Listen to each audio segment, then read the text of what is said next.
അങ്ങനെ ഉറക്കമെല്ലാം കഴിഞ്ഞ് നമ്മുടെ വിശകല കണ്ണ് തുറന്നിട്ടുണ്ട് കേട്ടോ. ശബരിമല കൊള്ള നടന്ന സമയത്ത് കണ്ണടച്ചതാ ചേച്ചി. ഇപ്പോഴാണ് കണ്ണ് തുറക്കുന്നത്. ഇപ്പൊ ലേറ്റസ്റ്റ് ആയിട്ട് മറ്റൊരു വീഡിയോ സമൂഹ മാധ്യമങ്ങളിൽ ചർച്ച ചെയ്യുന്നുണ്ട്. ചേച്ചിയെക്കുറിച്ച് പറയുമ്പോഴത്തേക്ക് നമ്മൾ കൂടുതലായിട്ടൊന്നും പറയണ്ടല്ലോ. ഇത്ര തങ്കമാന പുരിതമാന ഒരു ചേച്ചിയെ നമുക്ക് ഈ ഭൂമി മലയാളത്തിൽ എവിടെയും കാണാൻ സാധിക്കത്തില്ല. ഒരു മതത്തെ കുറിച്ചിട്ട് അനാവശ്യം പറയത്തില്ല, മറ്റു മതവിശ്വാസങ്ങളിൽ കയറി ചൊറിയത്തില്ല, എല്ലാവരെയും ഒരേ കണ്ണുകൊണ്ട് കാണുന്ന സ്നേഹസമ്പന്നയായിട്ടുള്ള ഇതുപോലത്തെ ചേച്ചിയെ നമുക്കിനി എവിടെ കാണാൻ സാധിക്കും? ശബരിമലയിൽ കൊള്ള നടന്നപ്പോഴത്തേക്ക് ചേച്ചിയും ചേച്ചിയുടെ അനുയായികളും മറ്റു വേട്ടാവളിയന്മാരും എല്ലാം കൂടെ നമ്മുടെ കേരളത്തിൽ കിടന്ന് കാണിച്ചു കൂട്ടിയ കോപ്രായങ്ങളൊക്കെ ഇച്ചിരി ഉമ്മണിയും എല്ലാം ആയിരുന്നോ? എന്തൊക്കെയായിരുന്നു അല്ലേ?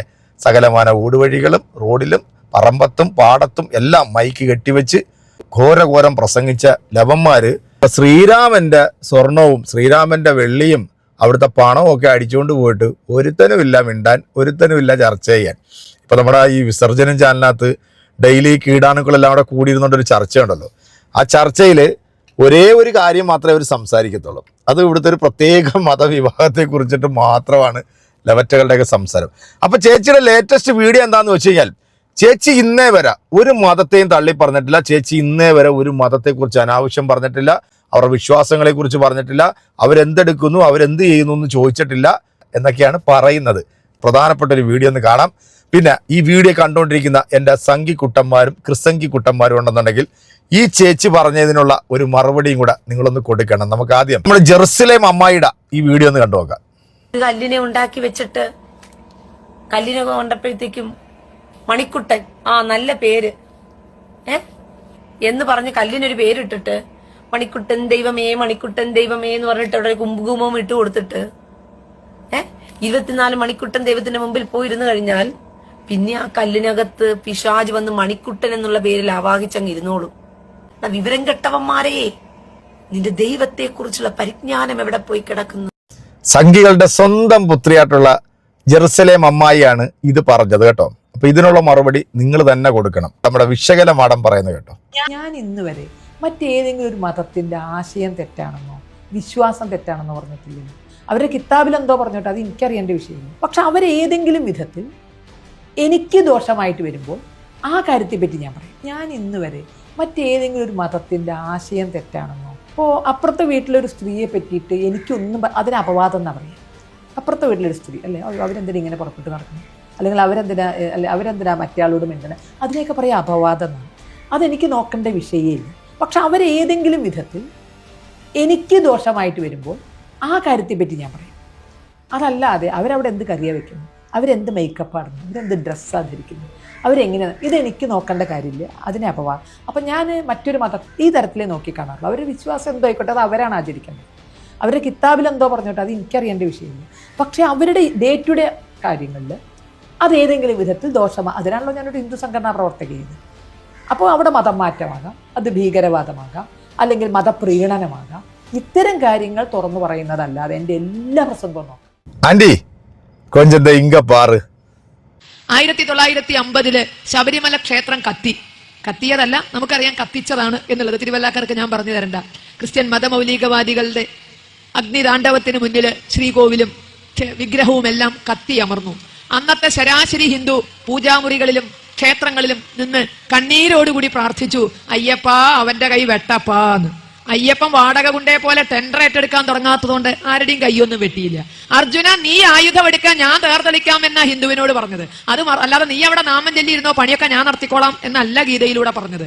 നീ ആയുധം എടുക്കാൻ ഞാൻ മാർഗം കാണിച്ചു തരാം. ഇത് മറന്ന ഹിന്ദു അയ്യപ്പാ അവന്റെ കൈ വെട്ടപ്പാ എന്ന് പറഞ്ഞപ്പോ കാര്യമായി ഒന്നും സംഭവിച്ചില്ല. പക്ഷെ നേരത്തെ സദാനന്ദൻ മാസ്റ്റർ പറഞ്ഞതുപോലെ അതേ ശബരിമല ക്ഷേത്രത്തിന്റെ പൂങ്കാവനത്തിൽ നിലയ്ക്കലിൽ കുരിശു പൊട്ടി മുളച്ചപ്പോ അന്നത്തെ ഹിന്ദു അയ്യപ്പാ അവന് വേണ്ടത് കൊടുക്കപ്പാ എന്ന് പ്രാർത്ഥിച്ചില്ല. സ്വാമിയെ ശരണമയ്യപ്പ എന്ന് വിളിച്ച് അനുഗ്രഹം നേടിക്കൊണ്ട് ഹിന്ദു തന്നെ ഇറങ്ങി.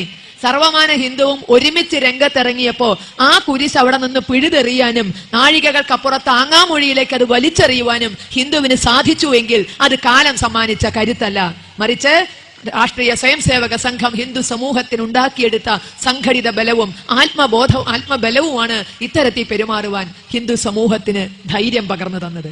നക്കിക്കൊല്ലുന്ന മതം മാറ്റക്കാരാണ്. തിരുവല്ലാക്കാർക്ക് തീരെ അപരിചിതമല്ല ആ സംഗതി എന്നെനിക്കറിയാം. ഒരുപക്ഷെ ഞങ്ങളെക്കാളൊക്കെ കൂടുതൽ നിങ്ങൾ നേരിട്ട് കണ്ടുകൊണ്ടിരിക്കുന്നതും അനുഭവിക്കുന്നതുമായ വസ്തുതയാണത്. പക്ഷേ നിന്റെ മതത്തിലേക്ക് നിന്റെ അയൽക്കാരനെയും നിർബന്ധിച്ച് മാറ്റുന്ന ക്രിസ്ത്യാനിയെ സഹിക്കാൻ നമുക്ക് തൽക്കാലം സാധ്യമല്ല. നിന്നെപ്പോലെ നിന്റെ അയൽക്കാരനെ സ്നേഹിക്കുന്നവനെ നമുക്ക് ഇഷ്ടമാണ്. സ്വർഗരാജ്യം നിങ്ങൾക്കുള്ളതാണ്, ആയിക്കോട്ടെ, എടുത്തോളൂ, ഞങ്ങൾക്ക് വേണ്ട. ദൈവരാജ്യവും നിങ്ങൾക്കുള്ളത്, സമ്മതിച്ചു. ഞങ്ങൾക്ക് ഈ സാധനം വേണ്ടാന്ന് പറഞ്ഞാൽ വെറുതെ വിട്ടൂടെ? സ്വർഗവും ദൈവരാജ്യവും ഒന്നും ഒറ്റയ്ക്ക് പോവാല്ലോ. ഒറ്റയ്ക്ക് പോവാൻ പേടിയുണ്ടോ എന്നുള്ളതാണ് നമ്മുടെ സംശയം. ഇവർക്ക് സ്വർഗത്തിലേക്ക് ഒറ്റയ്ക്ക് പോവാൻ പേടിയുണ്ടോ? ഈ ബസ് നേരെ സ്വർഗത്തിലേക്കാണ്, ലിമിറ്റഡ് സ്റ്റോപ്പും കൂടി അല്ല, നോൺ സ്റ്റോപ്പാണ്. കേറും എന്ന് പറഞ്ഞിട്ട് ആളെ വലിച്ചോണ്ട് പോകുമ്പോ എന്റെ മനസ്സിൽ തോന്നുന്ന സംശയം ഇവർക്ക് ഒറ്റയ്ക്ക് സ്വർഗത്തിൽ പോകാൻ പേടിയുണ്ട് എന്ന്. ഹിന്ദു ഇല്ലാതെ എന്ത് സ്വർഗം? ഹിന്ദു ഉണ്ടെങ്കിലല്ലേ മതേതരത്വം നടക്കുള്ളൂ. ഹിന്ദു ഇല്ലാതെ എന്ത് സ്വർഗം? അതുകൊണ്ടായിരിക്കാം ഹിന്ദുവിനെ നേരെ വലയെറിഞ്ഞു പിടിക്കാനുള്ള ശ്രമം നടത്തുന്നത് എന്നുള്ളതാണ് വ്യക്തിപരമായ ഒരു അഭിപ്രായം. അത് നിർത്താൻ ഒരു വഴിയുണ്ട്. നമ്മളിറങ്ങുക. ഈ ഇരിക്കുന്ന അമ്മമാർക്കൊക്കെ അതിനുള്ള ശേഷി ഉണ്ടെന്നാണ് ഞാൻ വിചാരിക്കണം. നമ്മളിറങ്ങുക. ഇതേപോലെ കുറച്ചു കാലത്തേക്ക് നമ്മളും കൊരങ്ങന്മാരെ പോലെ രാമാവതാര സമയത്ത് പറഞ്ഞിട്ടില്ലേ, കൊരങ്ങന്മാരാവാൻ പറഞ്ഞു ദേവന്മാരോടും ഋഷിമാരോടും. എന്താ കൊരങ്ങന്മാരുടെ പ്രത്യേകത? ഇങ്ങോട്ട് എങ്ങനെയാണോ സമൂഹം പ്രതികരിക്കുന്നത് അങ്ങോട്ട് അതേപോലെ പ്രതികരിക്കും. ഇങ്ങോട്ട് ചിരിച്ചാൽ അങ്ങോട്ട് ചിരിക്കും, ഇങ്ങോട്ട് നമസ്തേ പറഞ്ഞാൽ അങ്ങോട്ട് നമസ്തേ പറയും, ഇങ്ങോട്ട് എറിയണമെങ്കിൽ അങ്ങോട്ട് എറിയും. അതാണല്ലോ കൊരങ്ങന്മാര്. അങ്ങനെ ശ്രീരാമനെ സഹായിച്ച വാനരപ്പടയെ പോലെ കുറച്ചു കാലം ഇങ്ങോട്ട് എങ്ങനെയാ പെരുമാറുന്ന വെച്ചാൽ അതേ നാണയത്തിൽ അങ്ങോട്ടും പെരുമാറാൻ പറ്റുന്ന വിധത്തില് നമ്മളൊന്ന് ഇറങ്ങി വെക്കുക. ഇടവഴിയാന്തരം വീടാന്തരം കേറിയിട്ട് ഒരു 4 കച്ചവടം ഉറപ്പിച്ച് അവിടെ തന്നെ നിയമം മൂലം മതം മാറ്റം നിരോധിക്കും. ഹിന്ദു ഒരു 10 ആളെ മാറ്റിയെടുത്താൽ തന്നെ സർക്കാർ നിയമം കൊണ്ടുവരും. മതം മാറ്റം നിയമം മൂലം നിരോധിച്ചിരിക്കുന്നു. പണ്ട് എന്റെയൊക്കെ കുട്ടിക്കാലത്ത് ഞാൻ പറഞ്ഞിട്ടുണ്ട്, ഉത്സവ പറമ്പിൽ മേശ വലിച്ചിട്ടിട്ട് ഉപദേശി വന്ന് പാപികളേന്ന് നീട്ടി വിളിക്കുന്നു. നമ്മളാരും ചെവി കൊടുക്കില്ല, നമ്മളാരും പാപികളല്ലല്ലോ. അതുകൊണ്ട് നമ്മളാരും ചെവി കൊടുക്കാറില്ല. പക്ഷെ അന്ന് കളി ഉത്സവ പറമ്പിലായിരുന്നു എങ്കിൽ ഇപ്പൊ കളി ആശാന്റെ നെഞ്ഞത്തേക്ക് കയറി തുടങ്ങിയിരിക്കുന്നു. തിരുപ്പതി തിരുമല ക്ഷേത്രത്തിലെ ലോകത്ത് തന്നെ വരുമാനത്തിൽ മുൻപന്തിയിൽ നിൽക്കുന്ന ഒരു ക്ഷേത്രമാണ് തിരുപ്പതി ക്ഷേത്രം. ഈ ക്ഷേത്രത്തിലെ തൊഴാൻ ഭഗവാനെ കാണാൻ ക്യൂ നിൽക്കുന്ന ഭക്തർക്കിടയില് സുവിശേഷ ലഘുലേഖ വിതരണം ചെയ്ത ഒരു ജീവനക്കാരിയെ കയ്യോടെ പിടികൂടി. ദേവസ്വം ജീവനക്കാരിയെ. ഭഗവാനെ കാണാൻ ക്യൂ നിൽക്കുന്നവർക്ക് സ്വർഗത്തിലേക്കുള്ള NOC കൊണ്ട് കൊടുത്തേക്കാ. ആര്?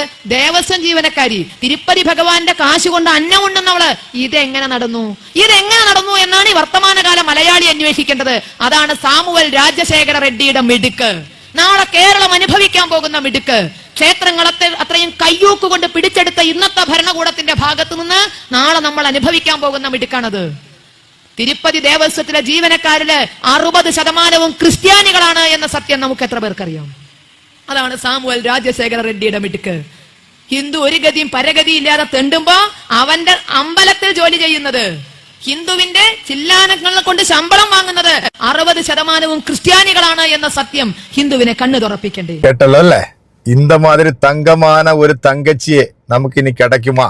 ആദ്യം നമ്മുടെ ജെറുസലേം അമ്മായിക്ക് ഇവിടുത്തെ സംഖ്യകളുണ്ടല്ലോ. കാരണം ഈ ജെറുസലേം അമ്മായി ഓരോ വീഡിയോ ഇടുമ്പോഴത്തേക്ക് അതിന്റെ താഴെ പോയിട്ട് നല്ല പൊലിപ്പിച്ചു കൊടുക്കുന്നത് ഇവിടുത്തെ സംഖ്യകളായിരുന്നു. അപ്പൊ സംഖ്യകൾ അതിന് മറുപടി കൊടുത്തതിന് ശേഷം നമ്മുടെ ഇനി വിശകല മാഡത്തിലേക്ക് വരികയാണെന്നുണ്ടെങ്കിൽ, മാഡം ഇന്നേ വരെ ഒരു സമുദായത്തെക്കുറിച്ചോ അല്ലെങ്കിൽ അവരുടെ വിശ്വാസങ്ങളെ കുറിച്ചിട്ടോ ഒന്നും പറയത്തില്ല. വളരെ തങ്കക്കുടവാണ്, തങ്കക്കട്ടിയാണ്. നിങ്ങൾ ഇപ്പൊ കേട്ടല്ലോ അല്ലെ? അപ്പൊ ചേച്ചി ഒരൊറ്റ കാര്യം ചോദിച്ചോട്ടെ, ഒരു ബ്രാഹ്മണന്റെ അമ്പലത്തിലോ അല്ലെങ്കിൽ ഒരു ബ്രാഹ്മണന്റെ വീട്ടിലോ ഒരു സാധാരണക്കാരനായിട്ടുള്ള ഒരു ദളിതനെ നിങ്ങൾ എവിടെയെങ്കിലും കയറ്റുമോ? അല്ല, ഒന്ന് പറഞ്ഞു തന്നാൽ കൊള്ളായിരുന്നു. ഇത്രയും ഘോരഘോരം മൈക്ക് കെട്ടിയൊക്കെ പ്രസംഗിച്ചല്ലോ. ഇവിടുത്തെ സാധാരണക്കാരായിട്ടുള്ള ഹൈന്ദവ സമൂഹത്തെ ഈ ഉന്നത കുലയും തൂക്കിയിട്ട് നടക്കുന്ന ഇവന്മാർ 7 അയല തടിപ്പിക്കുമോ? ആ ക്ഷേത്രങ്ങളിൽ അവർ കയറ്റുമോ? ഇപ്പോഴും ഉണ്ട് നമ്മുടെ കേരളത്തിൽ ഈ ജാതീയത പറഞ്ഞ് ഈ പാവം പിടിച്ച ജനങ്ങളെ, കോഴിക്കോടാണെന്ന് തോന്നുന്നു, ഏതോ ഒരു കളക്ടറേറ്റിൽ ഒരു താഴ്ന്ന ജാതിക്കാരനെ അധിക്ഷേപിച്ച ഒരു വാർത്ത നമ്മൾ കണ്ടായിരുന്നു. അത് ഒന്നൊന്നുമല്ല, ഒറ്റപ്പെട്ട സംഭവമൊന്നുമല്ല, ഒരുപാടുണ്ട്.